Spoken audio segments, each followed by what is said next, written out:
You trust that the pill in your cabinet will do exactly what the label says it will do, right?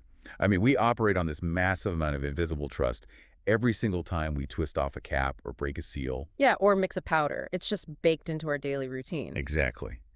But anyone who has looked closely at global logistics, they know that the supply chain is actually a remarkably porous loop. Oh, totally. So today's deep dive is about what happens when that unspoken trust intersects with the new reality in consumer protection. We are looking at a very brief but highly significant translated excerpt regarding a development from the Talented Minds Agency, or TMA USA as they're known. Right. And our mission today is to unpack this short text because the implications hidden in its very specific language, well, they represent a potential structural shift in how we manufacture and secure our everyday necessities. Yeah, and we are working with two core facts from the source material to start us off. First, that TMA USA has developed a cost-effective anti-counterfeiting technology. And second, that this technology is slated for use in a variety of products. But they explicitly highlight instant formula and medicines. Which is a huge detail. I think it helps to visualize that whole supply chain architecture, Yeah. not just as a series of trucks and warehouses, but as an organic system. That makes sense. Let's look at counterfeiting as a constantly mutating virus Yeah. that attacks that system. Historically, we've defended the supply chain by building firewalls. Right, like locking the factory doors or sealing shipping containers. Exactly, guarding the distribution centers. Mm. But a virus inevitably finds the poorest points, like the third-party repacker or a diverted pallet. The moment you build a firewall, the virus mutates to bypass it. Yeah, it's a constant game of cat and mouse. It really is. You put a hologram on a box, the virus figures out how to print fake holograms. So when we read that TMA USA has developed this new technology, I view this as a potential vaccine. Oh, interesting. It's a way to inoculate the supply chain against this mutating threat, rather than just building higher walls around it. I like that analogy. And taking that metaphor a step further, a firewall blocks a threat at the perimeter, but a vaccine allows the system to identify and neutralize the threat internally, right, at the cellular Well, level. that's a great point. And for a supply chain, that cellular level is the individual unit of the product itself. The challenge has never been a lack of desire to protect those individual units. The barrier has always been the math. The math. Yeah, the economics of it. Which brings us to the most critical two-word phrase in the first sentence of our source text, and that is cost-effective. Okay, let's unpack this. Yeah. Because usually when we hear the phrase cost-effective in the context of consumer goods, we instinctively think cheap. Oh, for sure. You think of cutting corners. Right, using lesser materials or finding a workaround that is just good enough to pass a basic inspection. So how does a cost-effective solution stand up against highly motivated, incredibly sophisticated counterfeiters? It seems entirely counterintuitive. Like, if you make the security tick cheaper to produce, don't you inherently lower the barrier for the bad guys to reverse engineer it? That paradox is basically the central hurdle of security engineering. But in this realm, cost-effective does not mean technologically simple or easily compromised. Okay, so what does it mean then? It translates to scalable. Historically, robust anti-counterfeiting measures have been additive. You manufacture the product, and then you apply a highly complex secondary security layer. Like an encrypted microchip embedded in the packaging or something like that. Exactly, or a multi-layered chemical tracer ink. Those secondary applications work brilliantly, but they are prohibitively expensive per unit. They require specialized application machinery and entirely separate quality control processes. Which means the math only works for a very specific tier of products. If that secondary security tag costs, say, $1 to manufacture and integrate into the packaging, you can only justify using it on a product that has a massive profit margin. Right, like a high-end designer handbag or a Yes. luxury watch. Yeah, or premium electronics.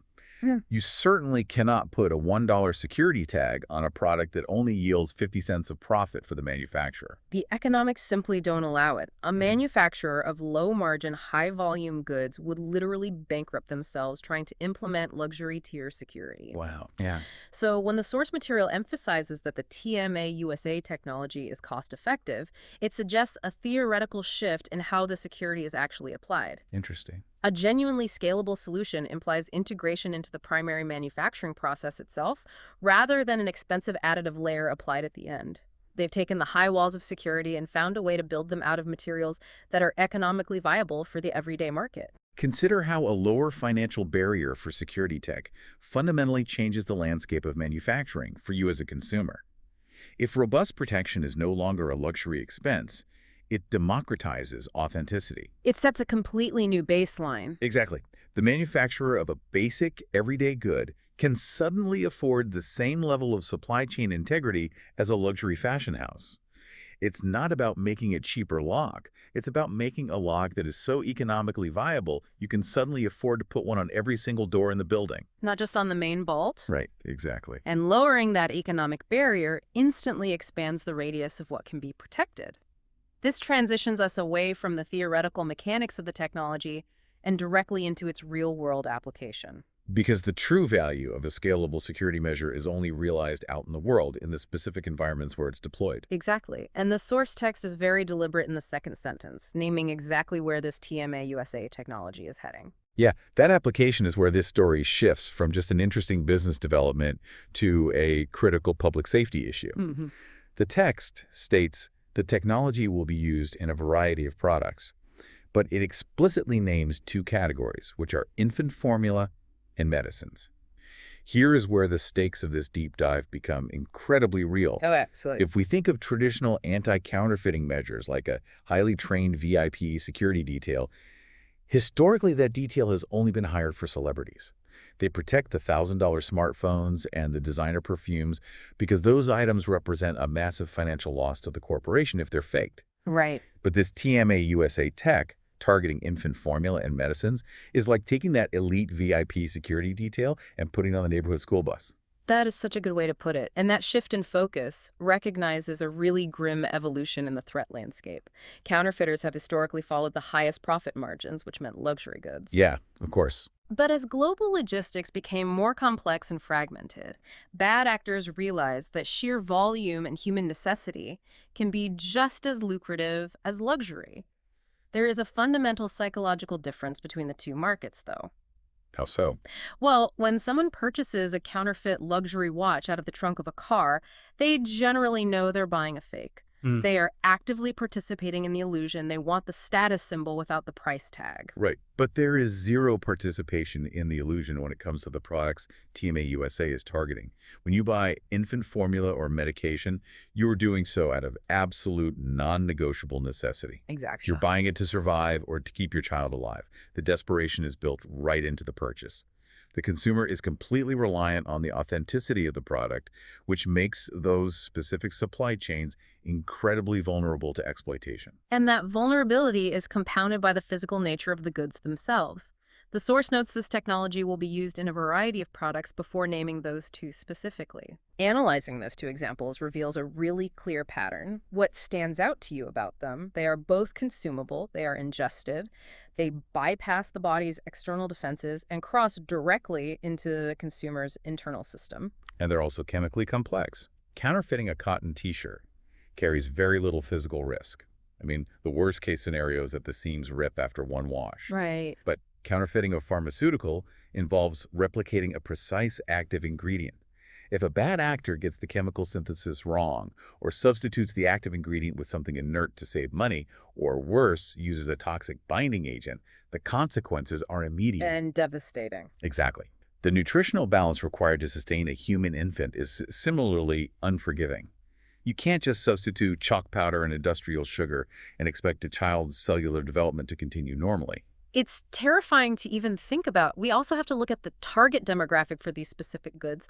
They are consumed by the most physically vulnerable populations in our society, the sick, the elderly, and infants. Yeah. A healthy adult might accidentally ingest a counterfeit vitamin supplement and just filter it through their liver, maybe suffering a minor stomachache. Right, they can bounce back. But an infant relying entirely on formula for their daily caloric intake has no such biological resilience. A patient relying on cardiovascular medication to maintain their heart rhythm has absolutely no margin for error. So when TMA USA says they are deploying this cost-effective technology specifically toward infant formula and medicine, they are signaling a massive shift in priority. They aren't just protecting a corporate bottom line from intellectual property theft. No, they're not. They are attempting to secure the most fragile points of human existence. Which really touches on the moral friction that has existed in manufacturing for decades now. Say more about that. Well, the argument against implementing sweeping, complex anti-counterfeiting measures on everyday necessities was that the cost of the security would raise the retail price of the good itself. Ah, I see. If adding an expensive security tracer to a canister of baby formula raises the price on the shelf by $3, the manufacturer is actively harming the low-income parents who rely on that product to feed their children. That's a terrible catch-22. Exactly. Manufacturers were caught in an unwinnable position. Do you make the product secure but unaffordable? Or keep it affordable but leave it vulnerable to the supply chain virus? Which brings us directly back to the gravity of the phrase cost-effective. Yeah. By solving the economic equation of the technology, TMA USA is effectively eliminating that moral compromise. Precisely. If the technology is genuinely scalable and budget-friendly, a manufacturer no longer has a valid excuse to leave their product vulnerable. It removes the friction from the decision-making process. It transitions security from being a premium add-on feature to a baseline expectation. Consider the evolution of seatbelts in the automotive industry. Oh, that's a good comparison. Yeah, initially they were an extra feature, an added cost for the consumer. Today, it is inconceivable that a car would leave a factory without them. They represent a cost-effective baseline of public safety. So true. The language in this source text suggests TMA USA is attempting to make their anti-counterfeiting technology the seatbelt of the pharmaceutical and infant nutrition industries. And the fact that an entire agency, the Talented Minds Agency, has focused its developmental resources on this specific bottleneck tells us that the counterfeiting of these essential goods is not just a fringe issue, it is a systemic threat. The virus is widespread. Oh, it's everywhere. The complexity of modern logistics provides endless opportunities for the virus to replicate. The raw chemical ingredients for a medicine might be synthesized in one facility, shipped across an ocean to be packaged in another, and then distributed through a network of regional and local vendors. It's a huge web. And at every single point of transfer, every time a pallet is moved from a ship to a truck to a warehouse, there is a window for legitimate goods to be diverted and fake goods to be injected into the stream. Because the counterfeiters rely on this fragmentation. They completely rely on it. They rely on the fact that the local pharmacy assumes the regional distributor verified the shipment, the distributor assumes the packager verified it, and the packager assumes the chemical manufacturer secured it. It is just an endless chain of assumed trust. You just trust the white powder compressed into that little circle is what it says it is. Yep. But if a cost-effective anti-counterfeiting technology is implemented correctly across this variety of products, it replaces that assumed trust with verifiable proof. It strings a continuous, unbroken thread of authenticity from the moment of creation on the factory floor to the moment of consumption in the home. And that moment of consumption is the ultimate test of any security measure. The source explicitly mentions infant formula, which forces us to look at the very end of the supply chain. Right, the person actually using it. Because if the technology only allowed a wholesale distributor to verify a massive pallet of goods in a warehouse, it wouldn't fully secure the domestic chain where localized tampering can still occur. Yeah, that makes sense. A truly comprehensive, cost-effective solution deployed on consumer goods implies that the verification process survives the entire journey, remaining active for the person actually opening the package. Let's put ourselves in that specific environment for a second. I am thinking about the 2 a.m. experience for a parent standing in a brightly lit grocery store aisle. You are exhausted, your baby is crying, and you are staring at a wall of formula canisters. They've all been there, or somewhere like it. Right now, your only assurance that the powder inside is safe is the brand label printed on the tin and your trust in the grocery store itself. But organized retail crime has found ways to slip cloned products directly onto legitimate store shelves. It's a scary reality. The shrink wrap, the safety seals, the lot numbers, all of the analog security measures can be perfectly replicated to the naked eye. But if TMA USA's technology scales all the way to that canister on the shelf, it democratizes not just the implementation of the security at the factory level, but the verification of it at the retail level. That completely shifts the dynamic of power. Right now, as a consumer, I am entirely passive. I'm dependent on regulatory bodies, customs agents, and corporate quality assurance teams to intercept the mutating virus before it reaches my pantry. Exactly. You're just hoping the system works. But if a technology becomes ubiquitous across a variety of products, it actively drafts you, the consumer, into the security protocol. It takes the VIP security detail we talked about earlier and decentralizes it. It's no longer one massive bodyguard standing at the factory door. No, it's a million tiny invisible bodyguards verifying the product at the exact moment it matters most. And that changes the economic math for the counterfeiter, which is the ultimate goal here. If a bad actor knows that the end consumer has a cost-effective, frictionless way to verify the authenticity of a product before opening it, the incentive to produce the fake vanishes. The virus cannot survive in a host that instantly recognizes it. Exactly. By focusing on products like medicines and infant formula, TMA USA is targeting the nodes in the supply chain where the human cost of failure is the absolute highest. It really reframes how we think about the concept of innovation. Mm. We spend a massive amount of our cultural energy marveling at new consumer electronics, faster computer processors or the latest app. Oh, definitely. But the quiet, invisible innovations, the ones that ensure the medicine you swallow actually cures your infection, Right. or the formula you mix actually nourishes your child, those are the foundational pillars that allow a complex society to function. It is the unglamorous, highly technical work of maintaining trust in a fragmented world. What the Talented Minds Agency has signaled with this brief text is that they have found a way to make that trust economically sustainable. Yeah. They have recognized that security cannot be treated as a luxury add-on when it is applied to the basic requirements of human survival.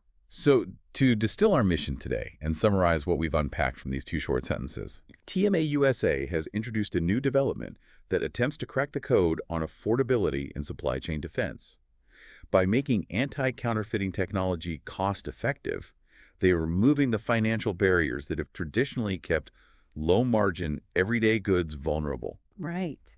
And by deliberately targeting infant formula and medicines, which represent the most vital, life-sustaining, and chemically sensitive products we rely on, they are shifting the focus of security from protecting corporate profit margins to protecting human beings. And I think the core insight here is that technological advancement is most powerful when it is driven by a clear understanding of human vulnerability. Beautifully said.